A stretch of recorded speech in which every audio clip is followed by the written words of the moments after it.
അവളുടെ തന്നെ nude video. I am sorry, അതിലവൾ മാത്രമേ ഉള്ളായിരുന്നോ അതോ? ചോദിക്കാൻ കാര്യം വേറൊന്നുമല്ല. പെൺകുട്ടികൾ ഡ്രസ്സ് മാറുന്നതും അതുപോലെ തന്നെ കുളിക്കുന്നതുമൊക്കെ പല ഞരമ്പ് രോഗികളും ഇതുപോലെ വീഡിയോ എടുത്ത് പകർത്താറുണ്ട്.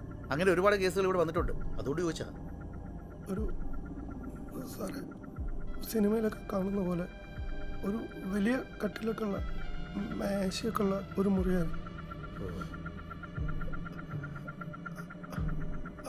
ഞാൻ 5-6 സെക്കൻഡ് അതിലേക്ക് നോക്കിയിട്ടുള്ളൂ. അതിൽ അവൾ മാത്രമേ ഉള്ളൂ സാറേ. എന്നിട്ട് എനിക്ക് തല കറക്കുന്ന പോലെ തോന്നി സാർ. ഞാൻ ഫോണ് മേശപ്പുറത്ത് തന്നെ വെച്ച് അപ്പോഴാ പൊന്നി കയറി വന്നത്. ഇതെന്താടി അതിൻ്റെ മുളയെന്ന് ഞാൻ ചോദിച്ചു. അവൾ ഫോണെടുത്ത് നോക്കി. എനിക്ക് ചെവിയിലൊക്കെ ഒരു മൂളൽ പോലെ. പിന്നെ എനിക്കവിടെ നിൽക്കാൻ തോന്നിയില്ല സാർ. വീടിൻ്റെ കുറച്ച് താഴെയാണ് ആല. ഞാൻ അവിടെ ചെന്നിരുന്നു.